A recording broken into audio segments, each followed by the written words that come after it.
Hey sis, are you there? Oh, hey Frankie, it's been a while. I have a little favor to ask you. What's up? I'm gonna be going home this evening. Would you mind driving over to my mom and dad's place to help me unpack? You're going home? Help you unpack? Me and my husband got a divorce, so I'll be coming home to stay with my mom and dad. You did what? Where'd this come from all of a sudden? I had to read that twice. I almost just spat my coffee out. Frankie, what the hell happened? Are you okay? You were barely married. What, 6 months? Did you tell your parents yet? Yeah, I just messaged them. Wow, I can't believe it. This is too sudden, Frankie. Him and his family told me to never go anywhere near them again, so I left. There's no going back now. Me and him are dead in the water. All I can do is go back to live with mom and dad, at least for now. So that's why, my lovely favorite stepsister in the whole wide world, I need you to sort out a space for me to sleep there tonight. If you could just get me some pillows, a duvet. Oh, and don't forget the mattress. That would be great. Just be careful on the way home, okay?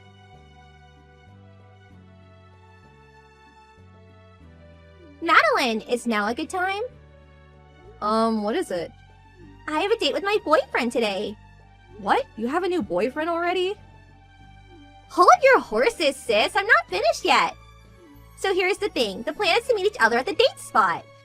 So I need you to take me out to the shopping mall in A-Town in your car. You want me to drive you there? Isn't that mall at least an hour away from here? It'd take me 2 hours there and back. I'm super busy today, so I'm really sorry, but that's not going to be possible. LOL. Now I've heard it all. A neat, busy. You should become a comedian, sis. You're cracking me up here, LOL. Listen, Frankie. I don't know where you got this idea that I'm a neat from, but I can assure you I'm not. What? How many times do I have to explain it to you? I've been working from home ever since my company introduced a remote working system. Who are you trying to fool? Like, I'm gonna believe that. Don't you work in the production line at a factory? Are you seriously pretending you work from home doing a job that's only possible by going out to work in person? Not gonna lie, sis, I'm kinda embarrassed for you right now. You should have picked a better lie. I can see right through you. Listen, Frankie. It's true. The company I work at does have an image of being nothing but factories and production lines in the eyes of the world. So you can be forgiven for thinking that. But I don't work in a production department. The work my department does is done on computers from start to finish, so it's entirely possible to do from home. Fine, I get it. Computers, yada yada, remote work, yada yada. That actually sounds like the kind of thing my boyfriend does. He works in an IT company though, and you don't. You don't have to work in an IT company to do remote work. It's becoming really common these days across basically every industry. Basically, Maddie, what you really mean is, you're a neat, but you're so ashamed to admit it, you came up with some silly story full of holes to try and look cool, LOL. What? I hear it's really common for neats to pretend they have jobs, you know. Apparently it's what they call a psychological coping tool. Tragic, really. Ugh, I told you already, I'm not a neat. Anyway, can we stop wasting time on idle chit-chat now? It's boring. Hurry up and pick me in your car. Not happening.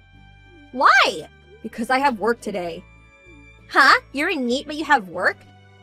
That's a contradiction in terms, you silly Billy. Ugh, quit messing around, will you? I have to go soon. Employees on a remote work schedule still have to show their face at the office a set amount of times each month. My break's gonna be over soon and I've already wasted enough of it on this conversation. Catch you later. No, wait! I'll be late to my date if I get to the train now. Madeline! Buzz, buzz. You're so horrible! Why are you doing this to me? This is all your fault. I was late to my date and now my boyfriend's in a mood with me. Are you happy now? Is this what you wanted? How can you be so cruel? Wah! Good evening, Frankie. I take this as about what you were pestering me over earlier. How can you blame me for you being late to your own date? Isn't it obvious? The only reason I was late is because you wouldn't drive me there. That means it's your fault. My boyfriend is really strict when it comes to punctuality. I got there an hour later and he was in a rotten mood the whole time. He wouldn't laugh at my jokes and had the grumpiest look on his face. If I'm late again, he'll probably dump me. If you were that desperate for me to take you, you could have at least asked me the day before. Why do you need to know that far in advance? You're a NEET. It's not like you ever do anything. Take today, for example. You probably just couldn't be bothered to go out in the car because you want to slob it out playing a video game and eating potato chips in your cave. So you came up with some far-fetched lie about having to go into the office despite supposedly doing a remote work job. I can see right through you. No, I'm employed with a company, so I'm obviously going to have to show my face of that company from time to time. You're in the house 24/7. You're practically a part of the furniture. Since when do you ever go out to work? I explained to you very clearly that I don't work remotely 100% of the time, and that I do in fact have to clock in at the office a few times a month. How can you work on a factory production line at home? For Christ's sake, Frankie, I told you, we're all pencil pushers in my department. We work at desks, on computers. I've had it with you. Just you wait. I'm gonna do some digging and find undeniable proof you're in NEET. How can you live with yourself? You live a life of luxury goofing off around the house on my brother's dime while he's out slaving away doing an actual job. I'll get him to divorce you.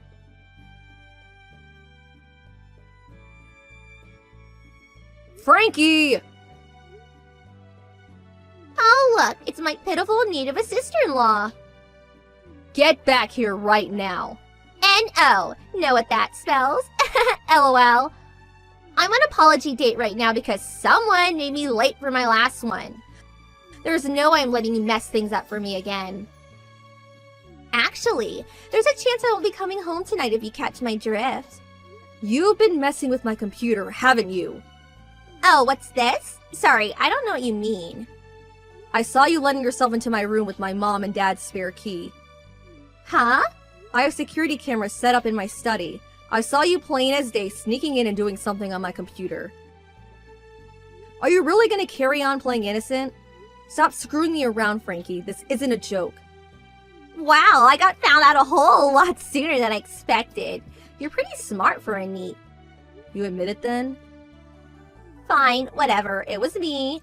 I found a folder named Work, so I deleted it. Whoops, LOL. Do you have any idea what was inside that folder? It was password protected, so I couldn't see inside, but I'm guessing it just had tons of games in. You probably just called it Work as a disguise so you could feel important. Hey, at least you won't be able to waste any more time goofing around the computer now. You should be thanking me. Serves you right, LOL. That computer is for work use only. It was given to me by that company. Huh? That work folder that for some strange reason you think was full of games was full of proposals and reference materials I put together. Huh? Proposals? Reference materials? I told you, my company might have image of being nothing but factories and production lines in the eyes of the world. But to create products at a factory, there's also need of departments to come up with those products in the first place. My department is responsible for the planning and design of new products. And since that's basically nothing but desk work, we work on a remote work basis most of the time. Do you understand now? What the hell? Anyway, the point is, you deleted all of my highly sensitive, highly important work data. Data that technically wasn't even mine, but belonged to my company.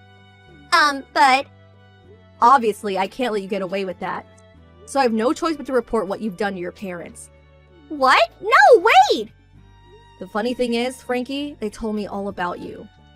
Turns out the reason for your divorce was due to the $25,000 of debt you're in because of your frivolous spending on things you can't afford. What's worse, you're still not working, are you? Well, So the whole time you were calling me a NEET, you were the real NEET all along. A debt-ridden NEET at that. I really was shocked. For some reason, I had this image as you, in spite of your quirks, as more or less having your life together. I couldn't have been more wrong. LOL. Shut up!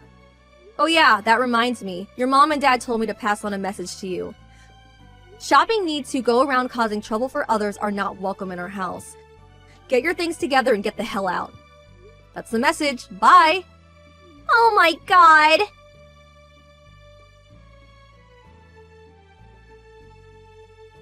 And that's the story of how Frankie got booted out by her mom and dad and began her life of exorbitant debt repayments without a soul in the world to help her. To add insult to injury, I heard her boyfriend dumped her too. She showed him the chat logs of mine in our conversations because she thought he'd find them funny, but he was actually disgusted with her behavior and got mad. Apparently, she showed back up at home resembling a distressed panda, screaming "Why?" over and over again with floods of mascara streaming down her cheeks. Oh yeah, as for the work folder she deleted on my computer, turns out it was actually fine. Frankie isn't the most tech-savvy person in the world, and unbeknownst to her, all she actually meant when she gloated "serves you right" was that she sent it to the recycle bin, from which I was of course able to safely retrieve it.